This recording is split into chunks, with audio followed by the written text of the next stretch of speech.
이스라엘의 3대 절기가 있습니다.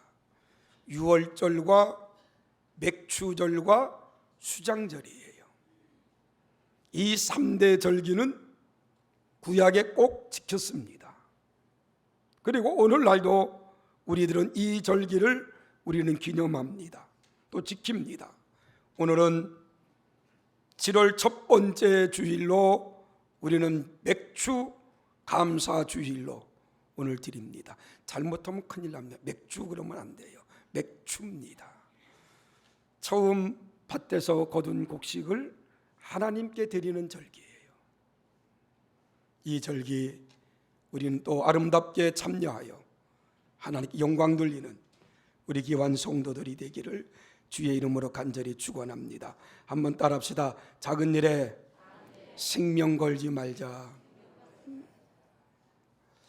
미국 심리학자 리처드 칼슨은 우리는 사소한 것에 목숨을 건다는 책을 썼습니다. 이 책에는 사소한 일에 생명 거는 어리석음을 지적합니다.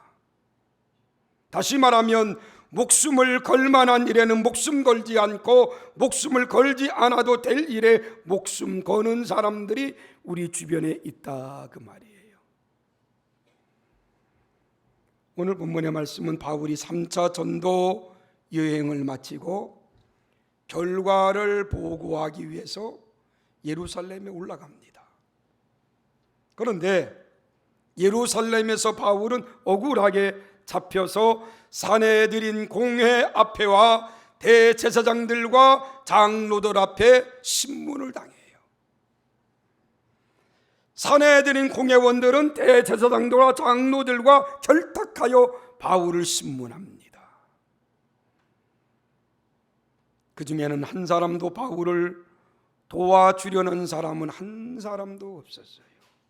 모두가 바울의 잘못을 찾아내어 그에게 범죄의 올무를 씌워 그를 죽이려고 그들의 눈에는 지금 혈안이 되어서 신문한다는 거예요. 이런 가운데 지난 주일날 말씀을 드렸지만 주님께서는 바울을 찾아오셔서 바울에게 격려합니다. 뭐라고 격려합니까? 바울아, 담대하라 그랬어요. 23장 11절에 그렇게 말합니다. 그날 밤에 주께서 바울 곁에 서서 이르되 담대하라고 말하면서 또 말합니다. 내가 예루살렘에서 나의 일을 증언한 것 같이 로마에서도 증언하여야 하리라 그래요. 지금 바울은 신문을 당하면서 뭘 얘기합니까? 나 잘못한 거 없습니다. 내가 무슨 죄 졌습니까? 그러지 않았어요. 바울은 내가 만난 예수, 나는 원래 예수를 믿지 않는 사람이었다. 예수 믿는 사람들을 잡으러 다메섹에 가다가 내가 그분을 만났다. 그분은 나를 구원해 주셨고 나를 살려주신 분이다. 그분을 증언했다, 그 말이에요.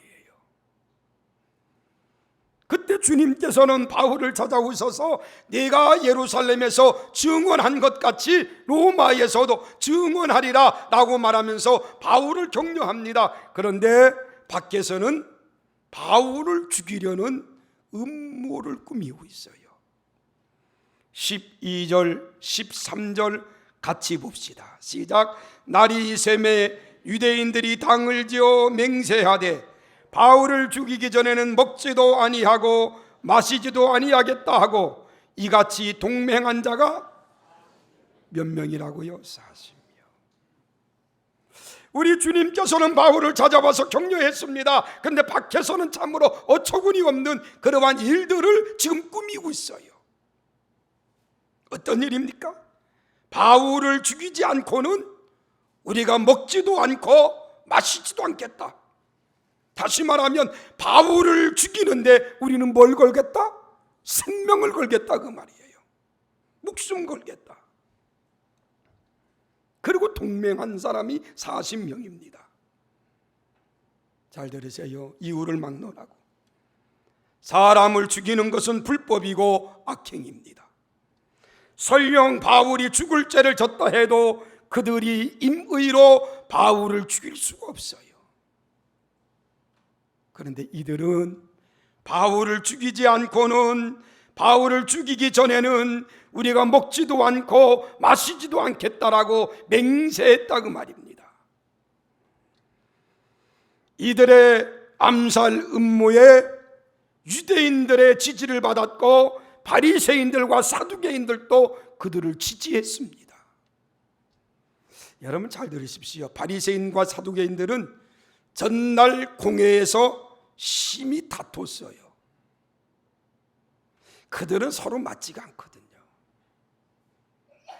그런데 바울을 죽이는 일에 있어서는 다시 야합합니다. 서로 티격태격하면서도 바울을 죽이고 제거하는 일에는 야합했다는 거예요. 공회는 그 중심으로 대제사장들과 장로들이 바울을 암살하는데 방조할 뿐만 아니라 바울을 죽이는데 적극적으로 가담했습니다. 여러분, 예수님을 십자가에 매달아 죽일 때에도 그랬거든요.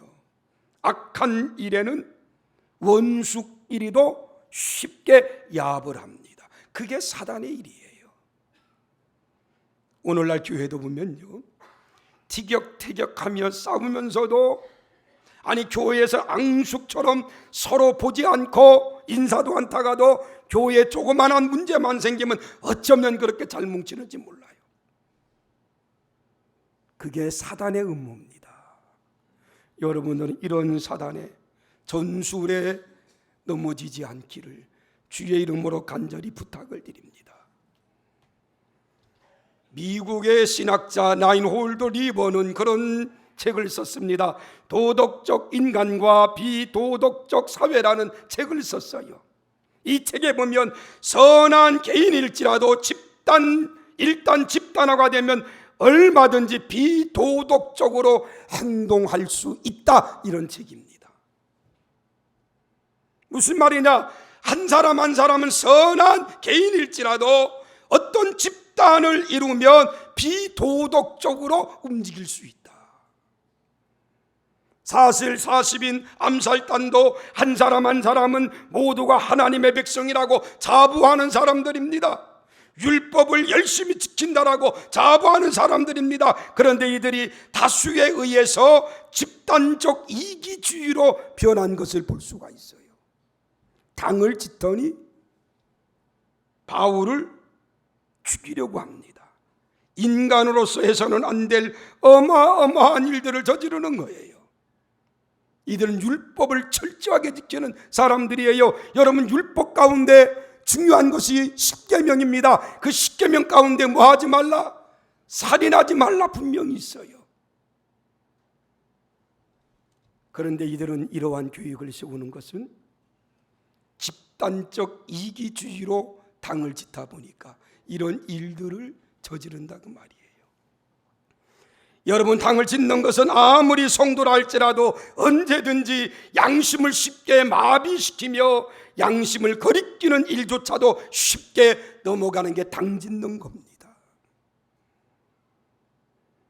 성경 잠언서 11장 21절에 그렇게 말합니다. 악인은 피차 손을 잡을지라도 벌을 면하지 못할 것이다 그랬어요. 로마서 2장 8절은 그렇게 말합니다. 오직 당을 지어 진리를 따르지 아니하고 불의를 따르는 자에게는 진노와 분노가 있으리라 그랬습니다. 민수기 16장 35절에 보니까 불의에 당을 지었던 고라당, 나단, 아비람 무리 250명이 순식간에 불에 의해 소멸된 것을 우리가 봅니다.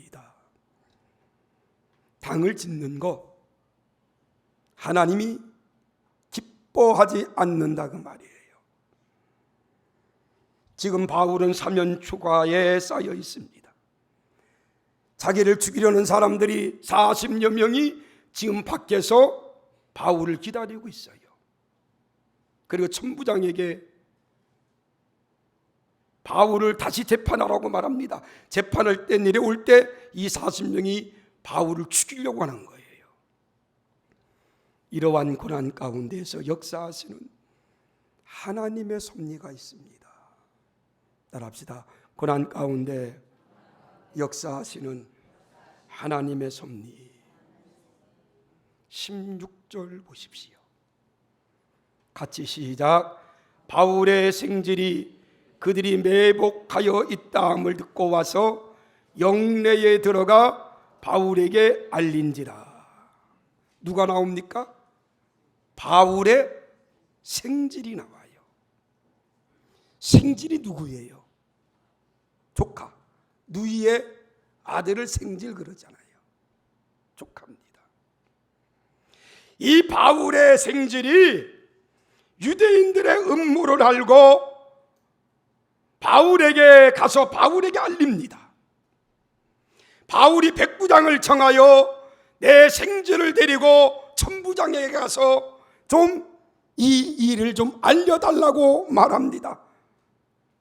그리고 바울의 생질은 천부장에게 가서 지금 밖에서 되어지고 있는 일을 다 말하는 거예요.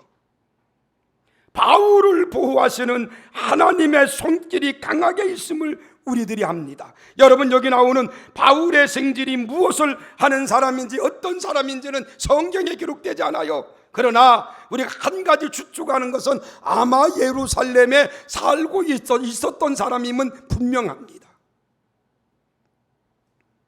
왜 이런 추측을 하는가 하면, 첫째로 바울의 누이가 예루살렘으로 시집와서 살았을 것이다, 이런 추측이에요. 여러분, 바울 집안은 길리기아 다수에 거주한 사람들입니다. 그리고 바리새파입니다. 바울의 아버지는 바리새인입니다. 아마 그의 누이를 예루살렘 바리새인에게 시집을 보냈고, 그 시집간 누이가 아들을 낳았는데 그 아들이 아마도 바리새인으로서 예루살렘에서는 좀 발이 좀 넓었던 사람 같아요. 그러니까 알지요. 그 음모를 하는 것을 어떻게 알았겠습니까? 여러분, 음모를 그저 떠벌리고 합니까? 안 해요. 자기들끼리 모여가지고 은밀하게 하는 게 음모 아닙니까? 그걸 어떻게 아냐는 거예요. 그래도 그만한 영향력이 있기 때문에 알았던 거 아닐까요? 아니면 두 번째, 바울의 누이가 자기 아들을 예루살렘에 유학해서 예루살렘에서 공부하면서 아마 바울의 생질이 발을 넓혀갔을 것이다, 라는 추측을 해봅니다. 왜냐하면 바울도 다소 출신이지만 예루살렘에 유학가서 가말리엘 문화생으로 공부했던 사람이 바울이거든요. 그래서 바울의 생질도 예루살렘에 유학 가서 바리새인들과 가깝게 지냈고 유대 사회의 중심에서 일어나는 일들을 아마 쉽게 파악했을 것이다. 이 바울의 생질이 예수를 믿었는지에 관해서는 성경에 기록되어 있지 않습니다. 여러분, 성경에는 바울의 집안을 기록해 놓지 않았어요. 바울의 생질이 누군지도 모릅니다. 오늘 사도행전 23장에 바울을 죽이려고 음모를 짠 사람들의 그 괴략을 알았던 사람이 바울의 생질이었다는 것뿐, 바울의 생질에 관해서 성경에 어디도 기록해 놓지 않았어요. 나 같으면 마지막 문안할 때 바울이 문안 많이 했잖아요. 문안할 때 나를 살려준 나의 생질 누구에게도 문안하노라 이렇게 쓸 텐데 바울은 그것조차도 쓰지 않았다는 거예요. 그러나 중요한 것은 바울의 생질이 결정적인 정보를 알아내서 그것을 바울에게 알려주었다는 겁니다. 그리고 바울의 생질이 로마군 영내에 자유롭게 들어가서 바울을 면회한 것을 봐서는 바울의 생질이 그래도 영향력이 있었던 사람이 아니었는가, 그렇게 생각해 볼 수가 있다 그 말이지요. 여러분, 아무리 영향력이 없는 사람이 바울을 면회합니까? 못해요. 우리가 내일 서울구치소에 갑니다. 저랑 같이 가요. 아마 여러분들이 가서 서울구치소에 면회는 하겠지요. 그러나 그 구치소 안에까지 들어가려면 못 들어가요. 누구랑 같이 가니까 들어가요? 나랑 같이 가. 내가 그래서 서울구치소의 교정위원이거든요. 그러니까 같이 들어가는 거예요. 그것도 여자 죄수들이 있는 방에. 생각해 보십시오. 바울의 생질이 아무런 예루살렘에서 영향력이 없다면 바울이 지금 감옥에 갇혀 있는데 거기에 들어가서 바울에게 은밀하게 얘기할 수 있겠느냐 그 말이에요. 그럴 수 없다는 거지요.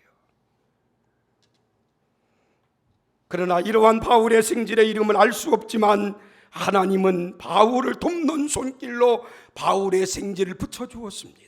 그것이 바로 하나님의 섭리입니다. 또 잘 들어보십시오. 바울에게 얘기했고 바울이 백부장을 또 부릅니다. 그리고 백부장이 얘기하는 거예요. 얘가 내 생질인데 지금 밖에서 이런 일을 꾸미고 있다고 하더라. 그러니 얘를 좀 데리고 누구에게 가서? 천부장에게 가서 좀 얘 좀 만나게 해줘라. 여러분, 백부장은요 100명 거스리는 군대 장교예요. 천부장은 1000명 거스리는 장교예요. 그 당시에 예루살렘의 천부장이면 군대의 대장입니다. 근데 그 사람은 때 가서 좀 얘기해 주라고 그래요. 바울이 죄수의 몸인데 백부장에게 그렇게 부탁하는 거예요. 여러분들 같으면 들어주겠습니까? 이놈아 가만히 있어 그러겠습니까? 아마 100이면 100, 야 이놈 가만히 안 있어? 그럴 거. 너는 죄수야 임마. 무슨 천부장에게 가 미쳤던 이놈, 아마 그럴 거예요. 그런데 그러지 않았잖아요. 천부장을 만나게 합니다.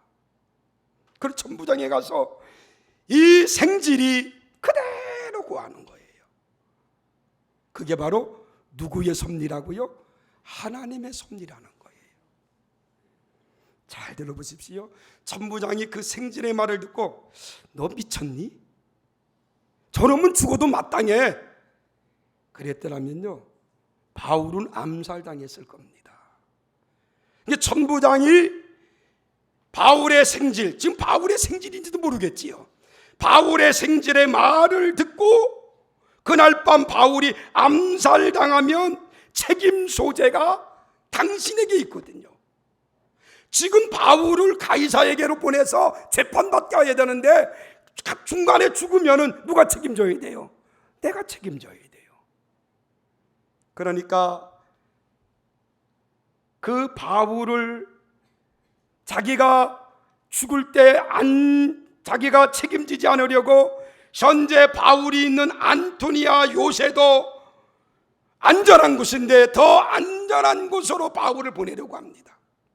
그게 바로 22절부터 24절까지 같이 봅시다. 22절부터 시작. 이에 천부장이 청년을 보내며 경계하되 이 일을 내게 알렸다고 아무에게도 이르지 말라 하고 백부장 둘을 불러 이르되 밤 제3시에 가이사랴까지 갈 보병 200명과 기병 70명과 장병 200명을 준비하라 하고 또 바울을 태워 총독 벨릭스에게로 무사히 보내기 위하여 짐승을 준비하라고 명령합니다. 여러분, 이 말씀을 보면요 천부장이 바울을 호송은 아주 특별하게 바울을 보내는 거예요. 시간적으로 보면 지금 밤 몇 시? 3시. 밤 3시면 우리 시간으로 말하면 밤 9시입니다. 밤 9시에 캄캄한 밤중에 바울을 호송한 것은 그만큼 긴박하고 비밀리하여야 되기 때문에 밤 9시에 바울을 호송하는 거예요. 그 말을 듣자마자 바로 호송할 수도 있어요. 그러나 밤에 합니다. 그리고 그 바울 제수한 사람을 호송하는데 군대들을 몇 명 동원한 줄 보십시오. 23절 보니까 보병이 몇 명? 200명. 기병이 몇 명? 70명. 장병이 몇 명? 200명. 또한 몇 명? 아주 머리가 대단해요. 470명입니다. 다시 말하 천부장은 천여 명의 군대를 거느리고 있는 대장이에요. 역사가들에 의하면 당시 예루살렘에 주둔한 병력은 약 600명 정도 된다 그럽니다. 그 600명 가운데 무려 470명을 동원했다는 것은 아마도 과용할 수 있는 병력을 총동원했다고 말이에요. 이거 대단하지 않습니까? 죄수한 사람 옮기는데 이렇게 병력을 동원한다는 거 대단하잖아요. 그리고 이송 방법입니다. 바울을 어떻게 이송했는가? 천부장은 바울을 짐승에 태워서 호송했어요. 여러분, 보통 제수는 이런 식으로 호송하지 않습니다. 걸어가던가 끌고 가던가 그러지 짐승에 태워서 바울을 호송한다? 이건 있을 수도 없는 거예요. 예루살렘에서 가이사까지 약 100km입니다. 성경학자들의 말에 의하면 그 당시에 최소 이틀이 소요될 거리다 그래서 100km, 지금은 뭐 차로 가면 뭐 1시간 이내 가겠지요. 그때 길이나 좋습니까? 예루살렘에서 가이사까지 100km 가는데 약 이틀이 소요된다 그랬어요. 그런데 신속하게 이동하기 위해서 바울을 어디에 태워요? 짐승에 태워요. 그리고 가이사라로 이송하는 겁니다. 이런 생각을 누가 했겠습니까? 상상도 못할 일이에요. 바울이 생각했겠습니까? 아니, 조카가 그렇게 생각했겠습니까? 아니에요. 인간으로는 도저히 상상할 수 없는 일입니다. 바울은 자신이 이런 방법으로 유대인들의 위협에서 벗어나 가이사라까지 안전하게 호송될 것이라고는 한 번도 생각하지 못했어요. 아마도 바울은 그렇게는 기도했겠지요. 빌립보 감옥에서 자신과 실라가 복음을 증거하다 옥에 갇혔습니다. 그때 옥중에서 기도할 때 옥문이 열리고 그들이 탈출했어요. 그것을 생각하며 기도는 했을 거예요. 그런데 내가 로마까지 가야 되는데 로마에 이렇게 갔으면 좋겠다, 그렇게는 상상도 못했다 그 말이에요. 그런데 이런 일들이 벌어집니다. 이것은 따라합시다. 하나님의 은혜, 하나님의 섭니다. 그래요. 그런데 더 중요한 게 뭔 줄 압니까? 25절 이하에 보면 천부장은 바울의 법적인 신변 변호를 위해서, 신변 보호를 위해서 총독에게 편지까지 써줍니다. 그렇게 바울을 안전하게 가이사랴에 호송하고 헤롯궁에 안전하게 보호수감하게 만들어요. 그리고 그런 보호 속에서 사도 바울은 그렇게 가고 싶었던 어디에 도착한 겁니까? 로마에 온 겁니다.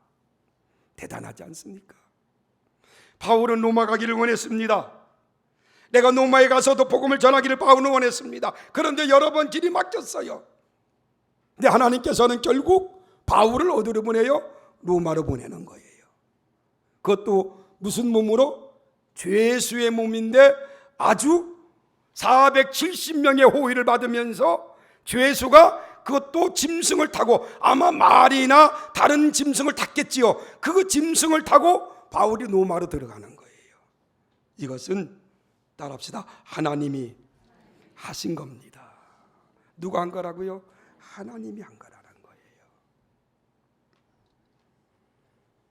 말씀을 정리합니다. 바울을 암살하려고 했던 40명의 암살단들, 그들은 음모를 짰습니다. 그들 엉뚱한 곳에 생명을 걸었던 사람들입니다. 하나님은 그들과 함께 하지 않았어요. 혼자라고 낙심되어 있는 바울, 아니 내가 지은 죄라고는 주의 복음을 증거한 것밖에 없는데 왜 주님 나를 이렇게 옥에 가두고 얼마나 엄청난 어려움을 주십니까? 라고 지금 혼자 있는 바울에게 주님은 찾아오셨고 그에게 격려의 말씀을 주셨습니다. 그리고 우리 주님께서는 사람을 준비하여 바울을 도와줍니다. 생각지도 않았던 생지를 통해서, 백부장과 천부장을 통해서 하나님은 일들을 하십니다. 바울을 도와준 것처럼 오늘 또 우리 하나님께서는 저와 여러분들을 도와주십니다. 많은 사람들이 지금을 위기라고 말합니다. 어떤 사람 IMF 때보다 더 어렵고 힘들다고 말합니다. 사방이 다 막혔다고 말합니다. 그래도 하늘은 열렸습니다. 열린 하늘을 바라보시기 바랍니다. 주님을 바라보시기 바랍니다. 그분이 책임져 주십니다. 하나님의 생각은 우리의 생각과 다릅니다. 하나님의 방법은 우리의 방법과 다릅니다. 인간적인 작은 방법 가지고 일하려고 하지 마십시오. 하나님의 방법을 따르시기 바랍니다. 바울이 로마로 가려고 했는데 예루살렘에서 왜 체포됩니까? 하나님은 로마로 보내야지요. 그런데 그것은 인간의 생각이었습니다. 그러나 하나님께서는 죄수가 되었다라고 바울을 로마로 보내지 않았습니까? 아닙니다. 바울을 로마로 보냅니다. 그 바울이 로마에 가서 어떤 일을 했겠습니까? 내가 죽을 뻔했다가 살았다 그랬을까요? 아니, 생명 걸고 바울은 복음을 전합니다. 여러분, 사소한 일에 생명 걸지 마십시오.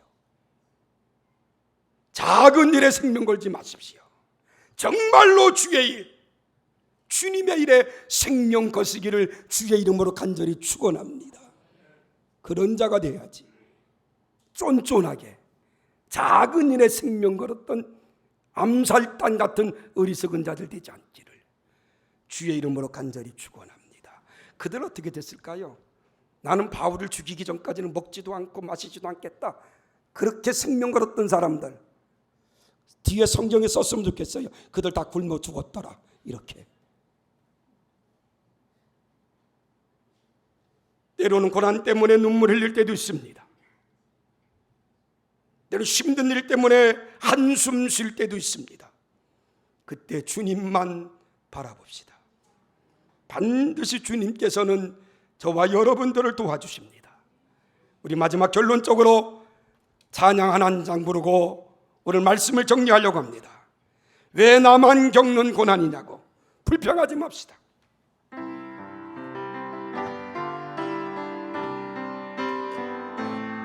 하나님이 도와주십니다. 하나님이 섭리하십니다.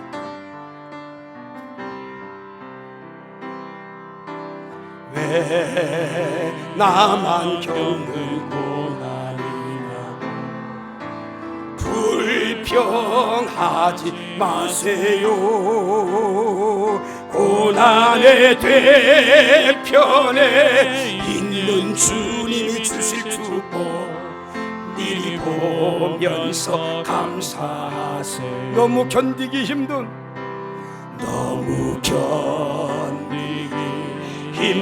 지금 이 순간에 주님이 일하고 계시잖아요.